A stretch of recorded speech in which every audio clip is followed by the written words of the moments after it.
Hello, everyone, and welcome to yet another episode of the Smashi Business Show, which is a part of the larger Augustus Media Podcast Network. I always used to say that at the end, but now I'm introducing it like this. New day, new stories, a lot happening in the business world, not only on the local landscape, but at the global level as well. First of all, let me welcome my co-host, Farah Bashir, with me. Hi, Farah, how are you? Hi, how are you? How was your day? Oh my God, my day has been good. How's your day? It started off well, and I hope it ends well as well. Oh yeah, well, we all hope for that. We all want that. No, don't we? So, yeah, yesterday was a very busy day because nearly around the evening time, UAE evening time, we got the Kazan Declaration, which is one of the most important documents coming out of the BRICS Summit 2024, which is happening in Kazan, Russia. The Kazan Declaration is a 133-pointer document which all the BRICS member countries have signed on, have adopted, and this will be presented at the UN, according to Russian President Vladimir Putin, that they want a multipolar world. It has like 5 parts. It's a long document. We have it in our newsletter. It's linked to it. You can check our newsletter out, the Smashi Business newsletter, and you can go and read the whole document if you have time. It took me nearly 3 hours to read all the points and find out what they were talking about. But as usual, there is usually 1 or 2 points which are very important.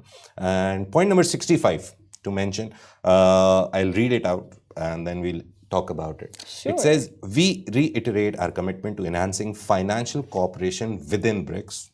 Very general point, understood.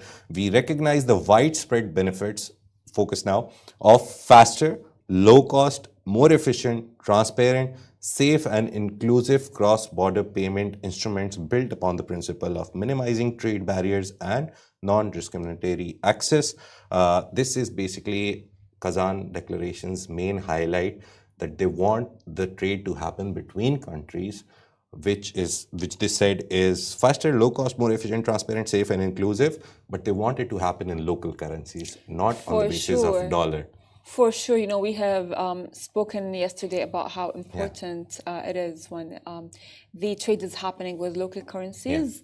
And in light of that, bringing it a bit back home, we know that the President, Sheikh Mohammed, met world leaders at the BRICS Summit. And he as well did mention that he wants to achieve a prosperous future, which is what we all the time say, is that the UAE is always thinking about improving its economy, improving its I'd say more adaptability to people of different cultures and how it's very tolerant. And they want to keep business and politics aside. That's the best thing about this Middle Eastern region, Saudi and UAE. They want to keep it on different terms. Business, yes, we're doing it. Politics, separate. So continuing with the point, now the most important part comes. We welcome the use of local currencies in financial transactions, between BRICS countries and their trading partners. We encourage strengthening of correspondent banking networks within BRICS and enabling settlements in local currencies in line with BRICS cross-border payments initiative. So the thing that was being called BRICS Pay or BRICS Bridge, it had a lot of names, but BRICS Pay was the most common name being used everywhere. Now it has a formal name, BRICS Cross-Border Payments Initiative, and under this, the BRICS Payment Task Force is now been assigned the duty to carve out the finer details and come up with a single unified central local currency based, a lot of words, but yes, platform which will be used by countries, the BRICS countries, to do trade in between them on the basis of local currencies, shunning the dollar. So dollar fluctuation is a lot of problem for a lot of countries because their own currency as compared to dollar is always fluctuating. So as we talked about yesterday, they're trying to create a single platform where their local currencies, for example, Russia and India, India and China, after 5 years, finally both premiers of the country, they also met at BRICS and they buried the hatchet and talked nicely because there is a lot of border problems that were going on. But now both of the countries sat down together, Prime Minister Narendra Modi and Xi Jinping of China, they all sat down and they talked nicely. So that is also good news coming out of it. But this BRICS Payment Task Force is now been assigned a duty to create that platform, which we are all talking about, which the world is talking about, which Europe and the West is talking about, basically. And they want to move away from that unipolar power dynamic and give power to all the BRICS member countries. Yeah.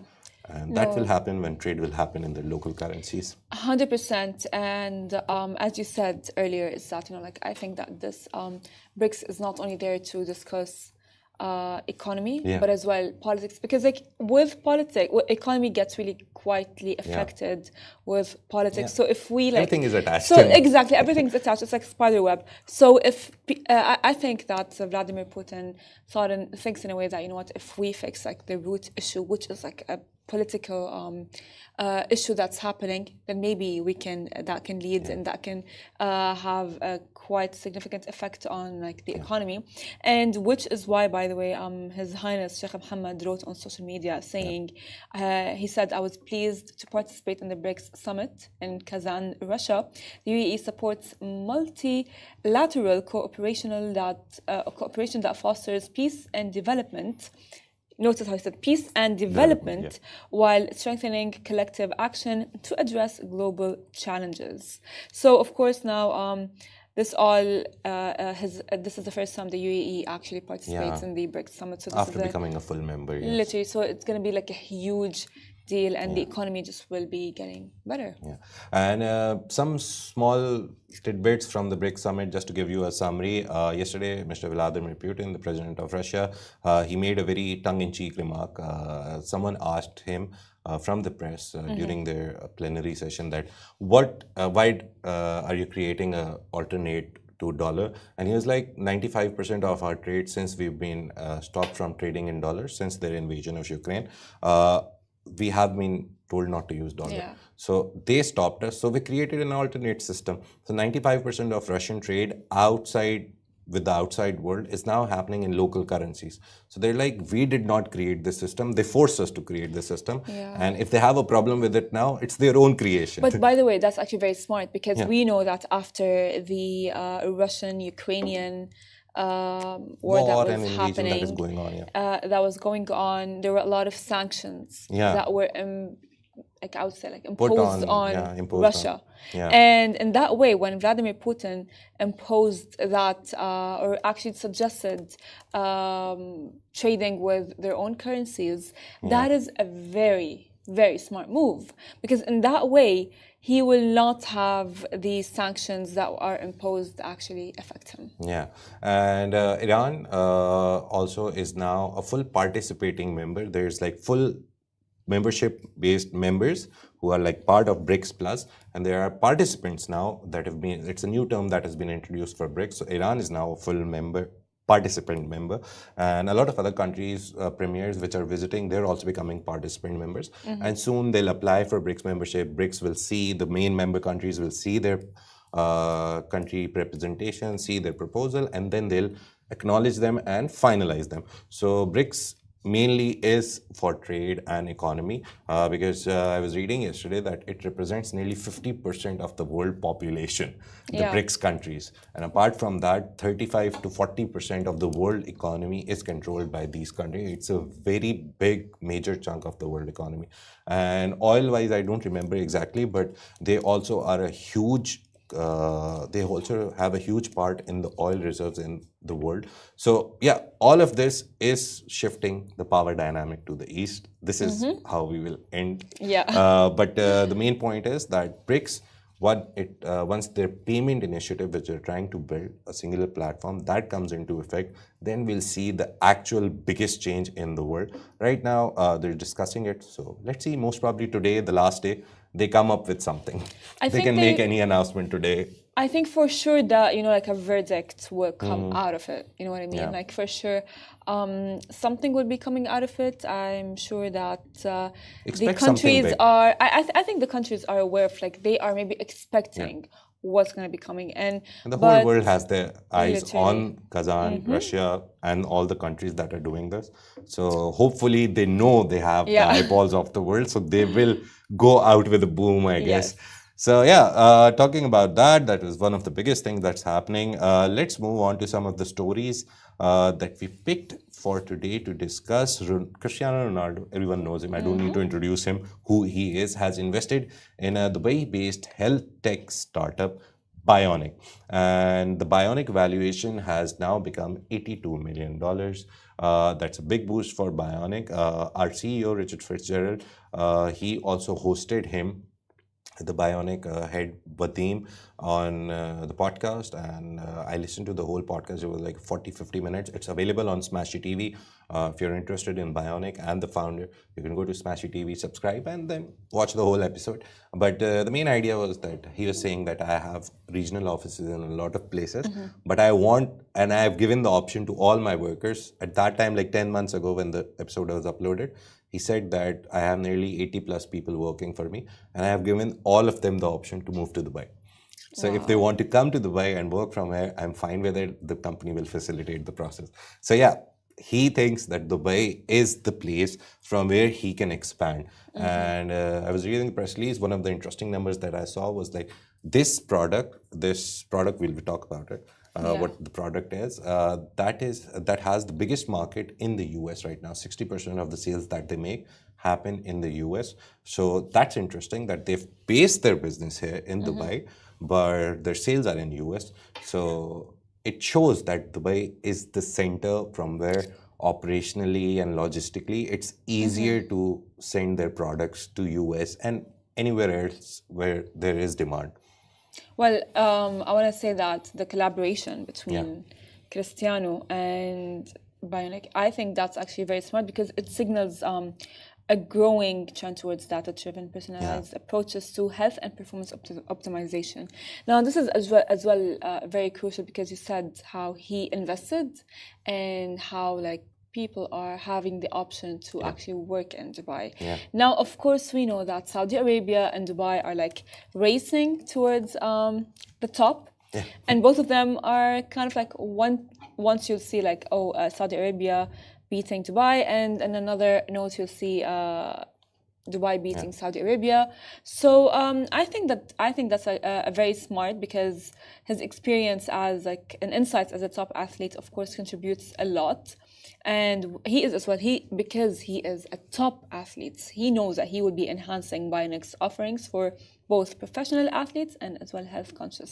And I remember from the interview, the Bioniq founder said that it's a health tech startup. It's not a medicine or pharma startup. Health tech means that they take your blood and they see the biomarkers in it, what you're lacking, what you're not. He gave his own example. He was an athlete. He played basketball for a long time professionally, but he got a lot of injuries and his knees were gone. That is why he discontinued. Then he became the youngest CEO of a company, I guess. I don't remember the name exactly, but he became the youngest CEO. And then he was like, there comes a point in every person's life where they're like, what am I doing for myself? And then he was in between. He had a physio, he had a medicine, he had a lot of people taking care of his health. And he said that I went to a doctor. Doctor was like, okay, I'll take a blood test. He took the blood test. The next day I went to him and he was like, you're all fine. But he was like, I was feeling something inside. I was feeling there is something missing. I don't feel the same energy. So he was like, then the idea came. It was the aha moment. Oh, you should create supplements which actually look at your blood and see how much iron do you need, maybe how much zinc, sodium, all those components that you need, the vitamins that you need for a healthy lifestyle. 100%. And because, you know, like he is speaking on the behalf of everyone. You know, like, come on, how many... Not even athletes, right? Everyone. Not everyone, because like if you think about it, how many times have you actually gone to a doctor and the doctor's like, oh no, you're fine. Everything's perfect. Everything's perfect. There's nothing wrong with you. You're fine. And then it's like, but no, you don't feel it. But you feel it. You feel like there is something wrong. And with Cristiano Ronaldo, how everyone looks at him as like, how does he do it? He looks incredible. He has the stamina. He does it all. And it's like, what does he take? What does he do? So he was like, you know what? That happened with me. And why not share it with everyone? And apparently he's been using Bioniq products from 2022 onwards, I guess. And that is why he invested now as well. Just looking at a quick look of how Ronaldo has invested in a lot of places. PitchBook, one of the things that I always refer to. one of the thing. He's invested 7 investments, 6 portfolio, 1 exit, and one of them is Bioniq. Obviously, Yeah. one is Novus. It's an electric motor bike startup which he's invested in. There's UFL, there's Chrono24. It's an accessory, it's from the accessory industry. Then Draftia, it's an entertainment software. So it has a very different kind of, I don't think he takes the decisions. Obviously, he has financial advisors who tell him to invest in this or that. But this is like Bioniq is the closest thing where Ronaldo is actually himself involved. Maybe with the watches and other things, perfume brands. But with Bioniq, he actually uses the supplement. So him investing shows a lot of confidence that the product works, I guess. That's true. Yeah. That is 100% true. And by the way, let me tell you one thing is that to create a supplement that is custom made to your For you. needs Yeah. for you is very essential, because then it's like, it's like you're instead of like having like, oh, we have vitamin D, zinc, magnesium, vitamin B12, or all of these things, and sometimes maybe you don't need all of these things. Yeah. So to have like the test done And to have like a vitamin made specifically for you, I think that's like the smartest works, thing. obviously works. I saw the product prices. They're not that expensive, but they're like, if you think you need something in your life and you're not figuring out what is the problem, you can always consult them. One of the things that I remember from the interview, and we'll conclude the story with that Richard, our owner, asked him like, what is the constitution of the whole company? And he said that nearly like 50% or more people are actually physicians and doctors and all these guys who understand how to make a supplement. So it's mostly those guys doing the research, doing the mixing, doing all this stuff, production and everything. So he has experts who actually make it. It's not just that he takes raw products and builds a product. He has experts who do it. So yeah, that's the story. Ronaldo has invested in a Dubai-based Bioniq startup, HealthTech startup. They're doing good. Apart from that, something happened yesterday, nearly yesterday. So US and UAE times are very confusing sometimes. But yeah, Starlink, which is a part of SpaceX, which is owned by Elon Musk. It's a startup. They have installed their first Starlink Wi-Fi setup on a Qatar Airways flight. The plane is a Boeing 777, and that aeroplane, after being like made and everything, took a flight, and the Qatar Airways CEO was on that flight, and he talked to Elon Musk directly, FaceTimed him on his phone, and Musk was sitting at his home. Qatar Airways CEO was in the plane, and they talked about how Starlink equipped an aeroplane is giving you free Wi-Fi. Not free, I guess it will be paid. True. We'll see that. But right now, Wi-Fi accessibility, good, strong Wi-Fi accessibility on planes, it's coming. Actually, is that we know that Qatar Airways is one of the best airlines. Now, of course, there is, I mean, No, Emirates is the best. Emirates has a special place in my heart. Yeah. My sister is actually cabin crew for Emirates. Nice. So I love Emirates. About But that. Qatar Airways is like one of the biggest players in Yes, the exactly. It's like, how like the industry. Exactly. It's like, between like, it's like Saudi Arabia and Dubai. It's the UAE. same thing. It's the same concept. So I for sure understand that Qatar Airways is one of the high quality airlines. And Elon Musk has introduced Starlink back when the genocide has begun in Gaza, which was a very beautiful and a very nice initiative for the people who are working in the health industry. So he was like, you know what? This is not going to be gone to waste. Yeah. Let's all go and actually, why don't we invest with Starlink and include some And in Wi-Fi. Gaza, I remember, obviously, the pictures and videos tell you the story that the whole infrastructure, even for staying, is bad. So for internet, it's also not working. So Starlink is being used in hospitals for help and services. So that is where Starlink came in Gaza, and this is like the second plane in the world which has got a Starlink Wi-Fi system. The first plane was by New Zealand. So, but in the MENA region, Qatar Airways is the first one to have a plane equipped with Starlink. So finally, that technology has come to the region, and most probably soon enough, everyone will incorporate it. Emirates, Etihad, Saudi Airlines, all the Saudi Airlines, Fly, Nas, Exactly, yeah, etc. for sure. Everyone will have it eventually. Yeah, But for Qatar's sure. plan is to get all its plane equipped with Starlink by the end of 2025. For sure, you know, this is Big going to plan. be creating a lot of competition Yeah.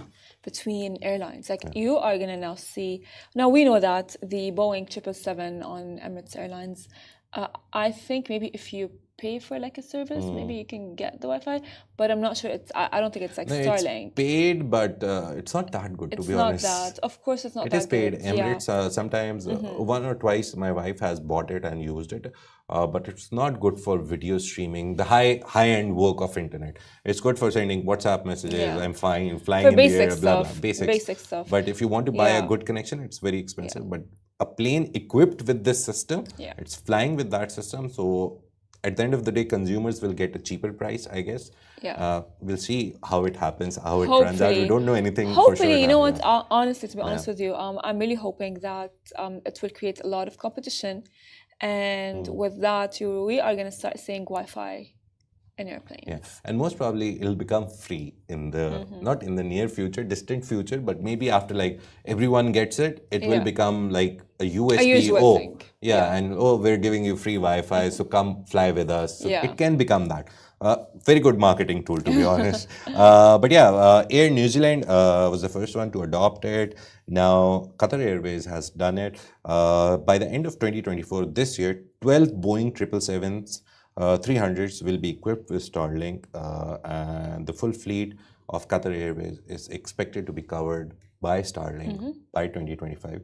Good move coming from the aviation industry and from Elon Musk.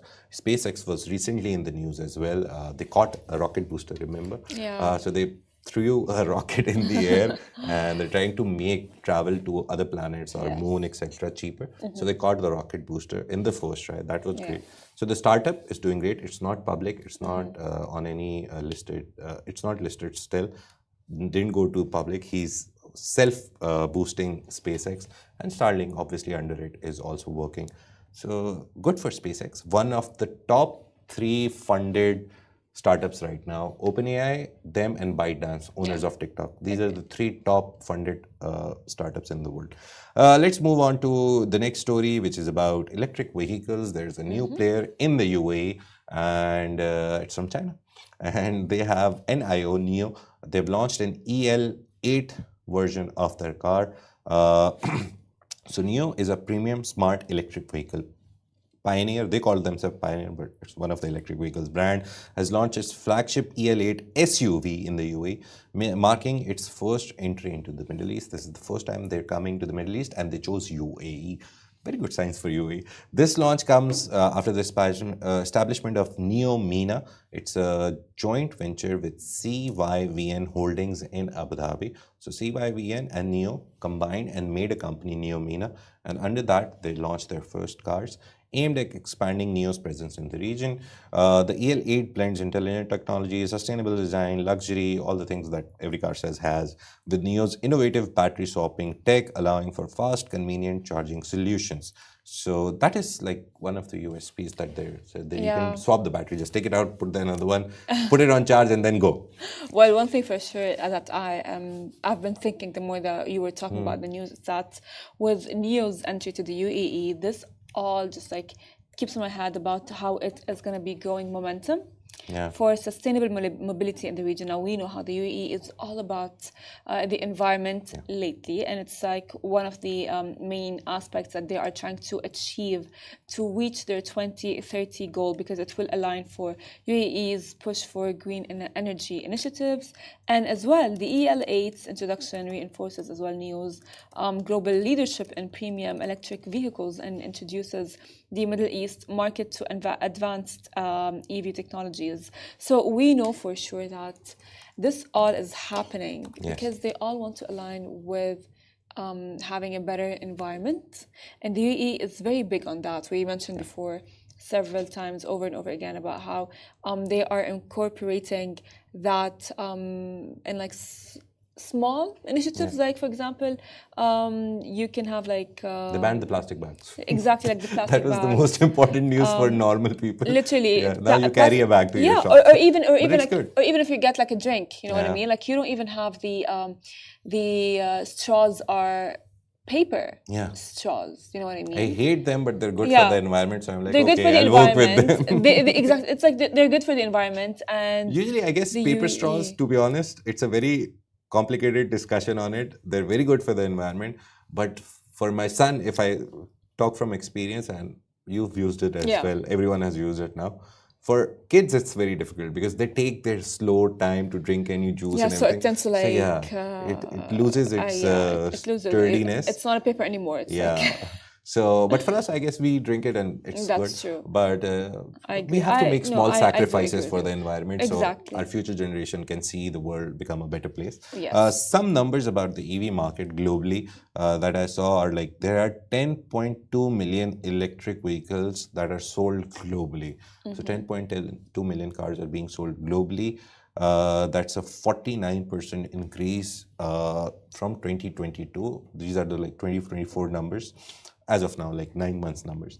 And as of 2024, there are 27 million electric vehicles on the road worldwide. So good growth for electric vehicles.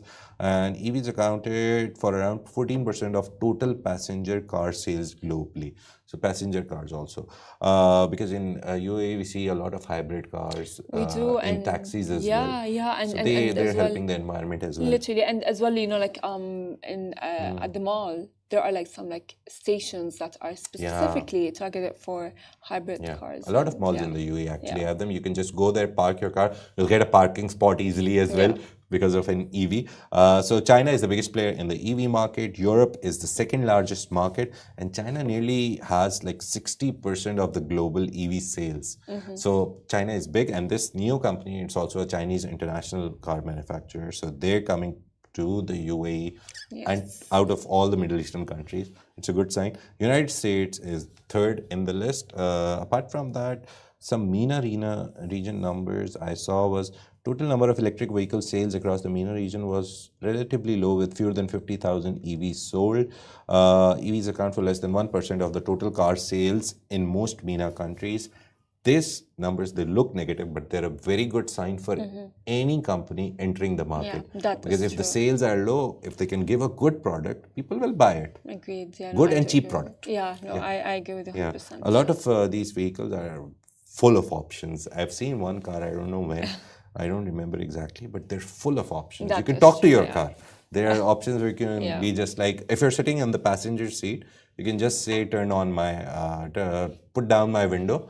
And the car itself will have the idea of which seat are you sitting on, and they'll pull your window down. That's true. I was like, okay, good things coming out of the motor cars market, automotive market.